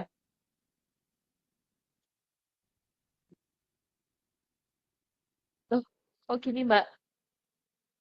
Minta akses. Gimana ini? Silakan Mbak Ajarani. Selamat malam teman-teman, selamat malam Bu Yuyu. Malam. Kenalkan nama aku Ajarani Ning Palupi. Di sini aku akan mempresentasikan dari analisis psikologi iklan. Di sini aku pakai iklan nabati.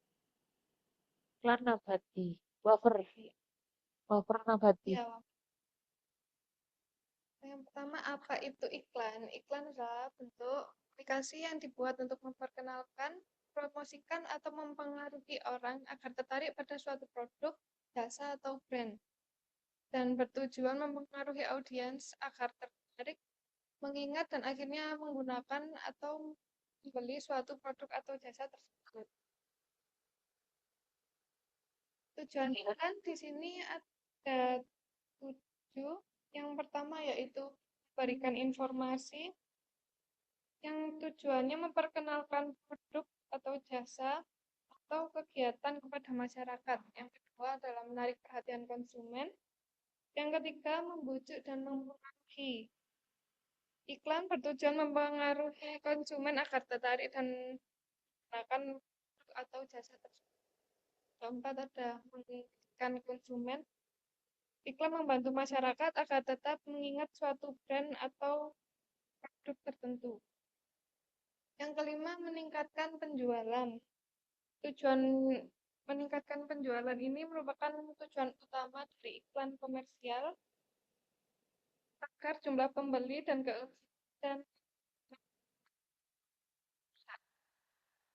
yang keenam ada membangun citra brand. Iklan ini juga bertujuan membentuk image atau kesan tertentu kepada masyarakat. Yang terakhir, mengubah sikap atau perilaku.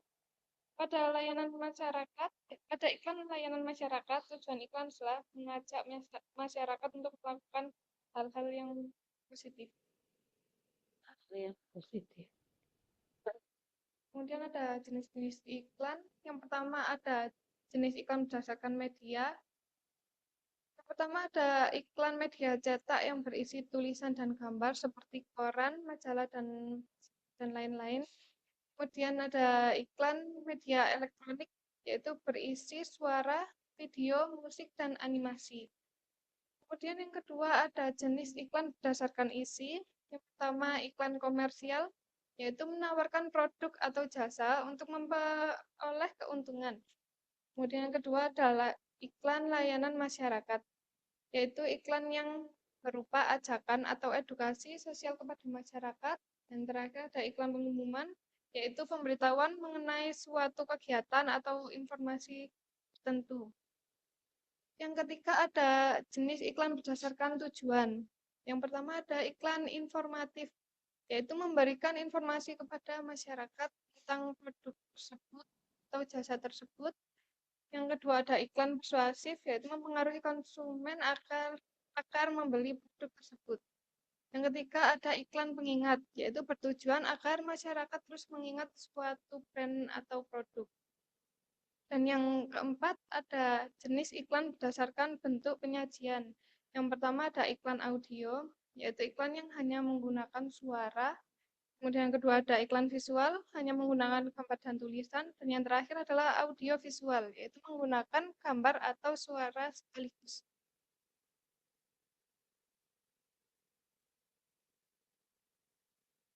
Dan ini iklan yang saya pilih.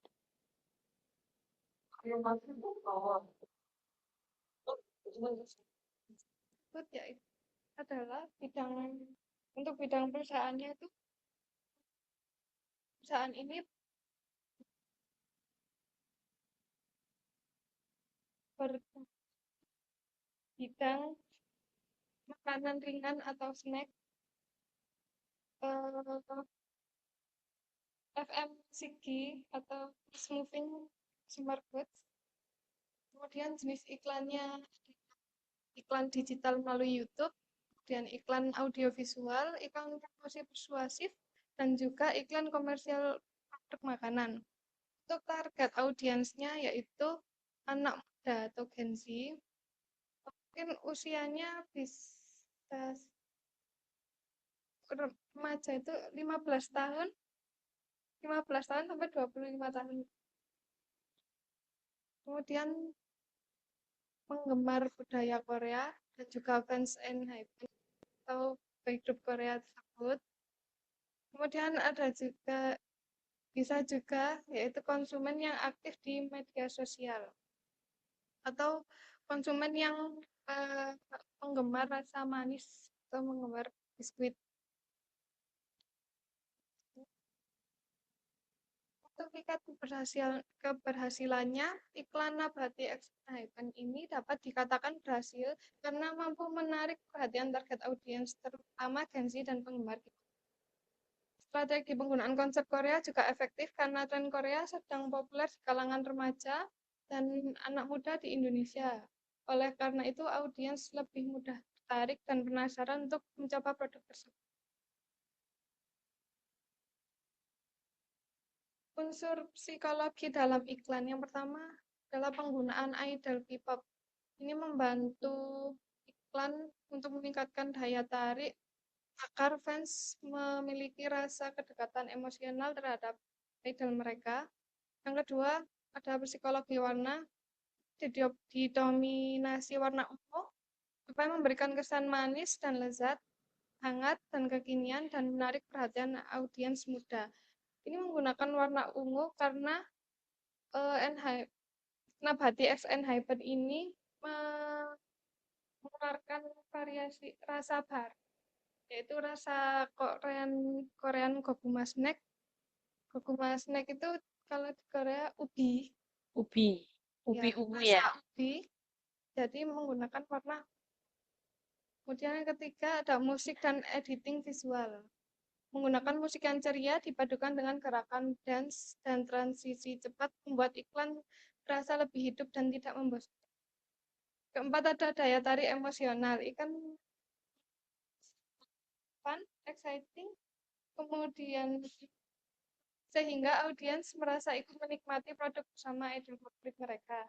Yang terakhir ada efek tren dan popularitas. Menggunakan konsep idol Korea dan idol populer membuat produk terlihat lebih trendy sehingga mendorong rasa penasaran dan keinginan membeli produk tersebut.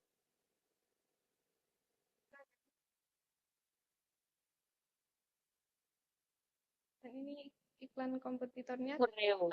Ya, iklan Oreo.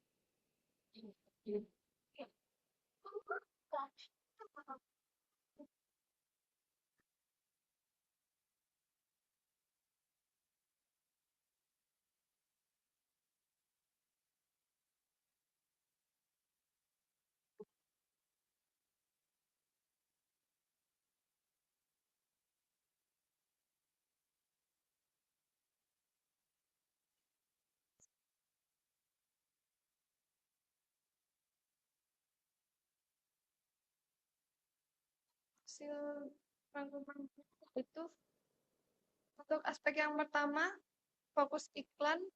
Untuk iklan nabati menggunakan konsep Korean snack dan konsep K-pop, sedangkan Oreo hanya menampilkan produk dan keseruan makan snack.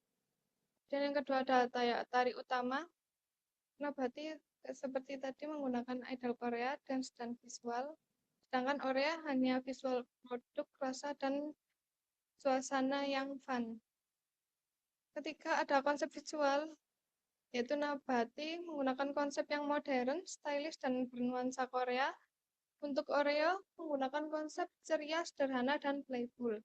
Target audiensnya yaitu Gen Z dan penggemar K-pop, sedangkan Oreo anak muda dan konsumen umum.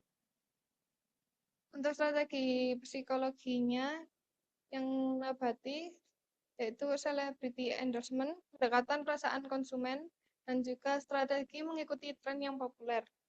Untuk Oreo, menggunakan visual, rasa penasaran untuk membeli. Untuk yang terakhir adalah kesan iklan. Nabati menggunakan kesan yang trendy dan kekinian. Kalau Oreo itu iklannya lebih santai, ringan, dan mudah diingat. Mungkin kalau iklan Oreo itu bisa untuk jangka panjang, sedangkan kalau iklan Nabati hanya untuk edisi terbatas.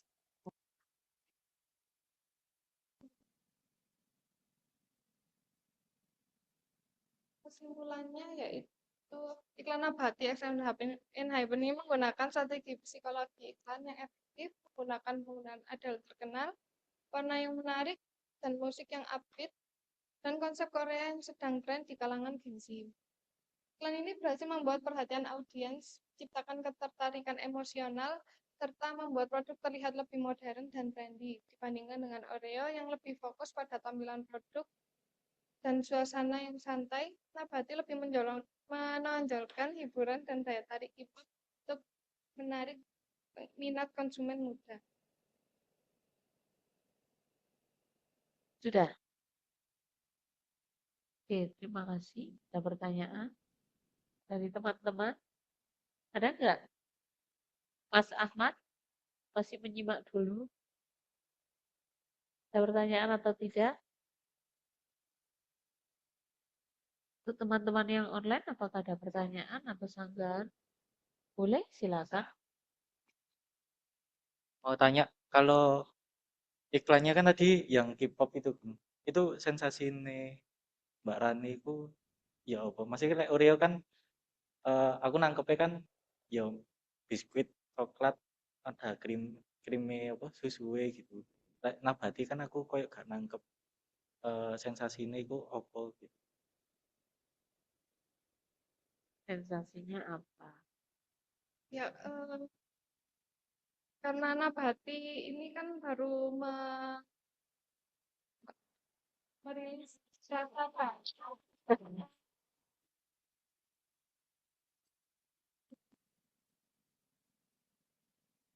Nabatinya ini berupa dan next Oh, yang bulat gitu. ya.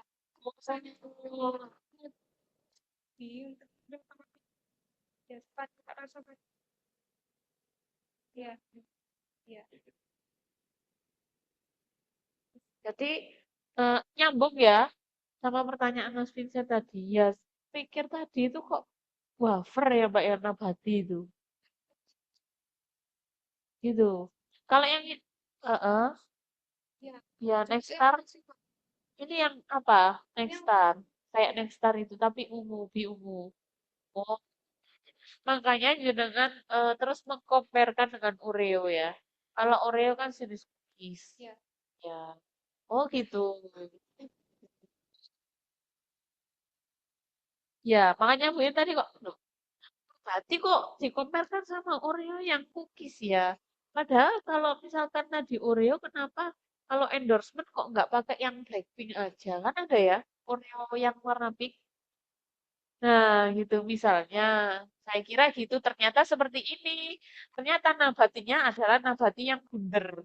Iya. Oh, iya, ya. Ini dari produknya gitu ya, memang. Tapi kalau misalkan endorsement memang khusus ya, ini temanya gitu, yang lagi ubi-ubi ya, si nabati ini gitu. Ini juga Mbak Ajaran ini suka K-pop. Iya. Oh, oke, K-popers semua ya. Oke, oke, oke, oke. Ada pertanyaan yang lain? Ada nggak?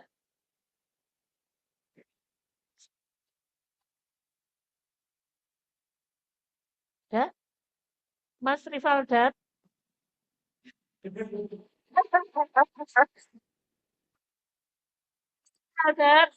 Halo, bisa dengar suara Bu Yuyun? Halo Bu, Iya, Anda sedang bekerja? baru selesai Bu. Oh, baru selesai. Jadi tadi Iya. saya sempat ngobrol dengan jenengan, tapi tidak ada balasan gitu ya. Nah, Iya kata Bu. teman-teman, baru bangun tidur. Oke, Mas Rivaldan, apakah ada pertanyaan? Eh, tidak ada Bu. Tidak ada. Iya. Tugasnya sudah selesai, Mas? Belum Bu. Belum. Minggu depan yang Belum kelas selesai Bu. online, minggu depan yang kelas online harus presentasi semua ya, kalau Baik bisa. Bu. Terima kasih. Kalau tidak ada dari Bu Yun juga sudah itu aja ya. Jadi sedikit ada miss tadi dari saya sendiri. Terima kasih Mbak Jarani. Bisa beri tepuk tangan. Terima kasih. Selanjutnya terakhir nih Mas Chandra ya. Mas Chandra.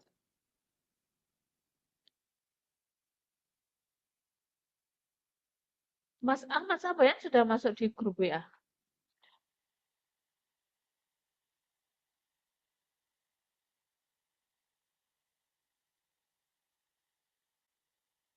Selamat malam teman-teman dan malam.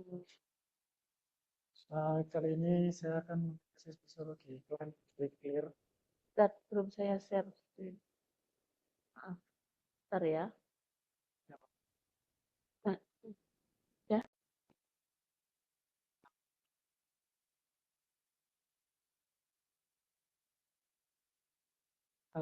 Iklan secara umum, jadi iklan adalah segala bentuk pesan promosi yang disampaikan dengan contoh memperkenalkan tujuh atau mengingatkan masyarakat agar tertarik kemudian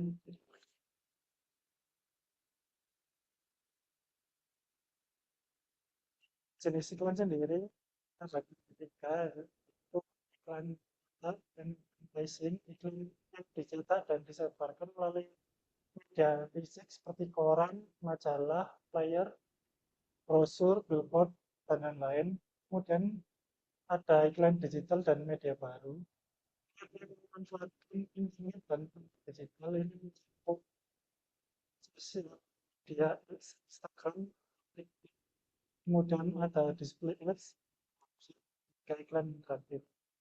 Dan yang ketiga, ada iklan audio visual, iklan yang mengkombinasikan suara, iklan televisi, video komersial, dan animasi. Fungsi iklan sendiri ada 4. Yang pertama, persuasi. Iklan bertujuan untuk mempengaruhi dan menggerakkan audiens,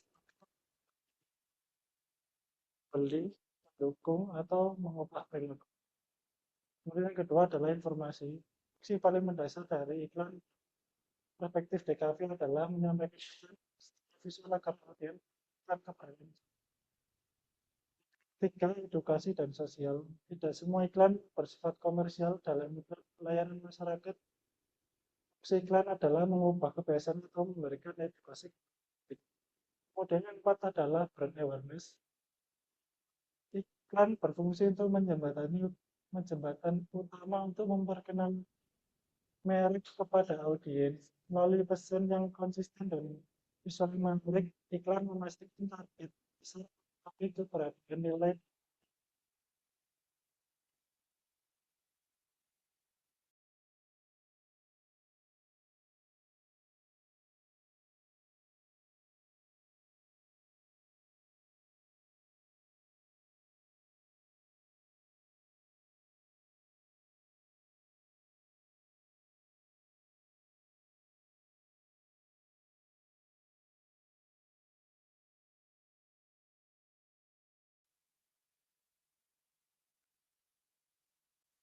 Kalinya bidang iklan ini bergerak di kategori perawatan pria, men's personal care. Kategorinya adalah perawatan rambut, sampo anti ketombe, anti dandruff shampoo. Dan media ini, iklan ini memanfaatkan media digital atau digital yang ditempatkan pada sebagai banner iklan. Target audiensnya remaja hingga remaja akhir hingga dewasa.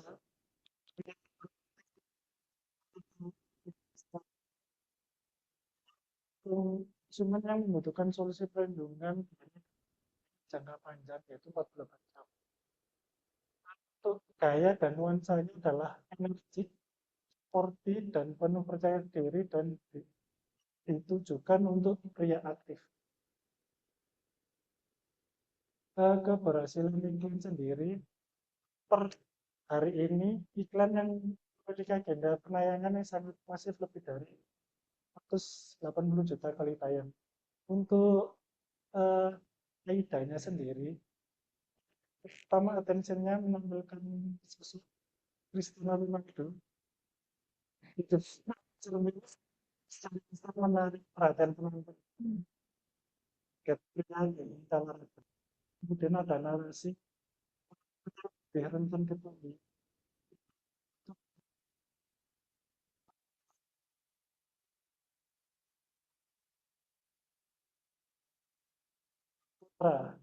Kemudian ada visual CGI yang menampilkan teknologi produk yang modern, dinamis untuk menjaga fokus penonton agar tetap tertarik untuk keunggulan.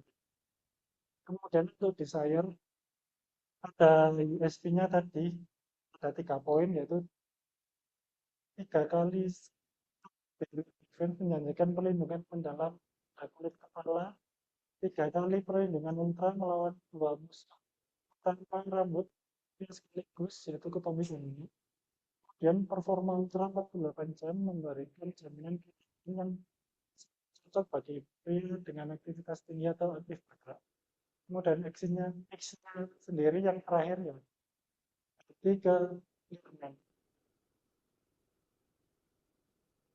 ini adalah kompetitornya Shoulders.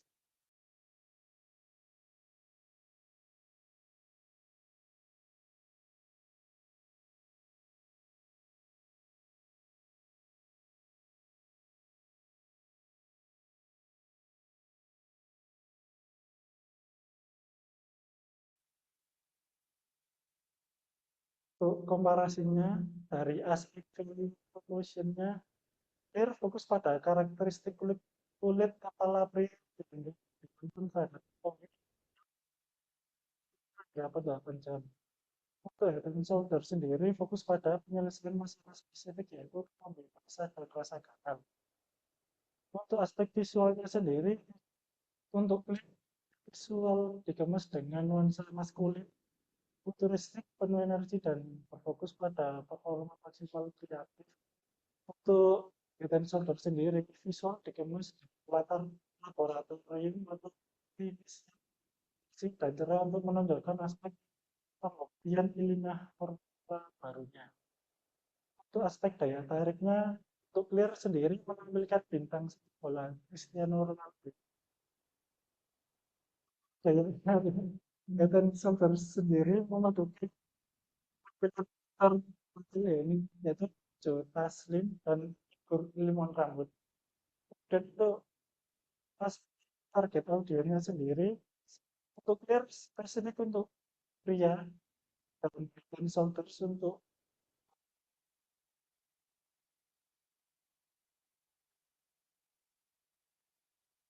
jadi kesimpulannya ini clear lebih menunjukkan sisi maskulinitas, kekuatan dan daya tahan perempuan. Itu lihat personil Cristiano Ronaldo itu Eden Solder sendiri lebih menekankan pada durasi masalah visualisasi formula yang meresap dalam urusan kulit dibuat dengan pembawaan Joe Taslim yang lebih casual dan komunikatif. Oke, sudah selesai Mas? Sudah. Baik, ini tadi presentasi dari Mas Chandra. Apakah ada pertanyaan? Ada pertanyaan. Silakan. Oke, silakan. Mbak Anes mau tanya nggak? Nggak. Mas Ahmad? Ada pertanyaan?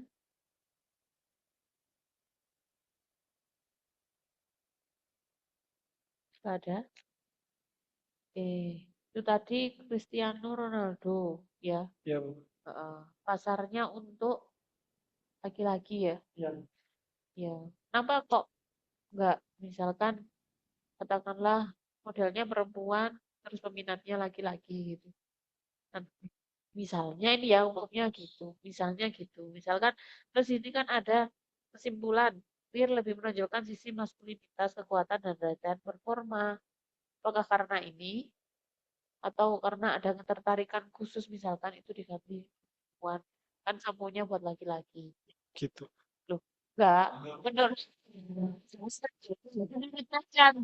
misalkan ini diganti perempuan gitu umumnya tapi kan ini samponya laki-laki ya nah kenapa kalau ini kan sampo ya kenapa kalau iklan sabun biasanya kok lebih ke perempuan daripada laki-laki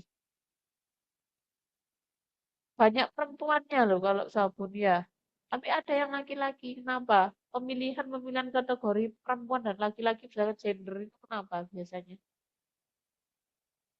Kalau saya sendiri, mungkin saya sendiri suka olahraga juga, mungkin iklannya mungkin munculnya yang ini. Oh gitu. Iya. Ketika Mas saya suka olahraga, iklannya muncul yang ini. Iya.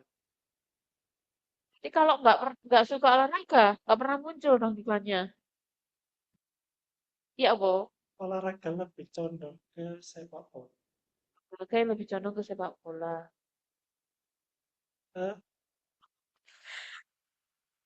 Sebentar, kalau dari produk ya, produknya ini kan tujuannya pasarnya untuk laki-laki. Tapi dalam kenyataannya tidak semua laki-laki yang pakai.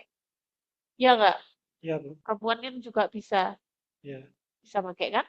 Iya. Tidak hanya laki-laki. Iya. Nah, kalau secara psikologis, ini kan objeknya laki-laki. Iya, Bu. Nah, secara psikologis artinya laki-laki dan kemudian ada Ronaldo tadi karena ada menunjukkan sisi maskulinitas terus sporty ya. Iya. Olahraga tadi kemudian ada kekuatan dan daya tahan performa dia aktif lewat persona dan didukung dengan dia adalah bintang lapangan ya. Olahragawan. Wes gini aja wes, jangan wanita. Misalkan yang ini tadi diganti sama siapa ya? Messi. Jangan dong. Kalau gitu nanti jatuhnya lebih ke anggota ya. Jadi iki seneng iki dan ini iki. Kan kalau pemilihan kayak endorsement tadi kan kayak si K-pop tadi kan juga pasti kenapa sih kok itu yang dipilih ya? Itu. Kalau ini apakah memang yang lebih banyak suka Ronaldo itu banyak karena di Indonesia gitu.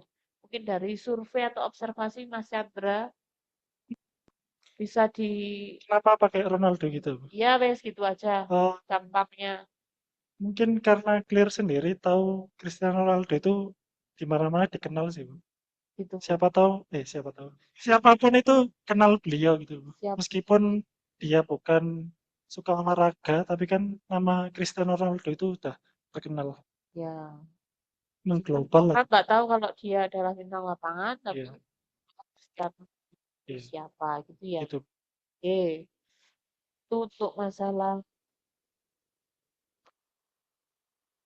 di objek iklannya ya. Kalau dari sensasi dan persepsi nih, gimana Mas kira-kira? Lebih eh, lebih plong yang mana? Sekarang juga ya. Heeh. Lebih apa? Ya apa ya? Heeh, fresh yang mana? Saya sendiri sih lebih cenderung ke clear sih, Bu.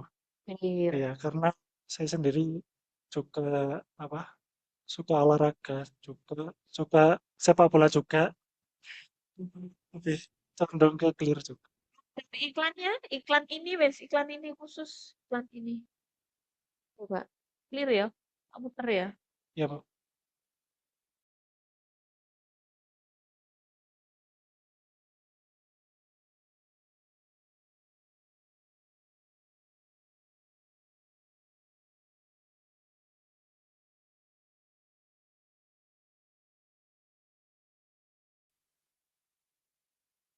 Kabut. Terus kenapa? Ada kibasan-kibasannya ya. Sedangkan ini,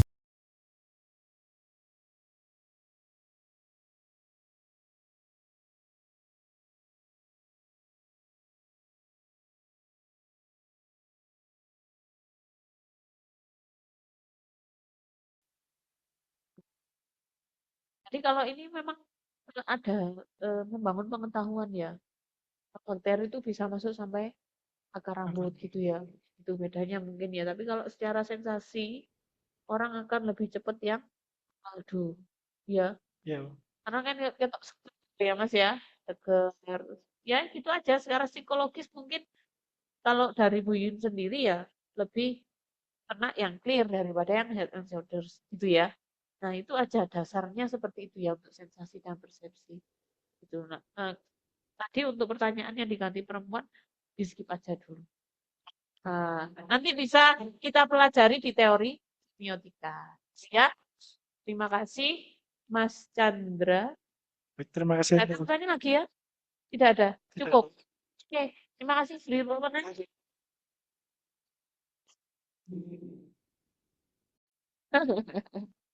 Oke, terima kasih. Hari ini Bu Yun akan menyampaikan teori semiotika di minggu depan. Terutama kalau memang mahasiswa digital banyak yang tidak masuk ya. Kalau hari ini Bu Yun tidak saya sampaikan, tidak cukup.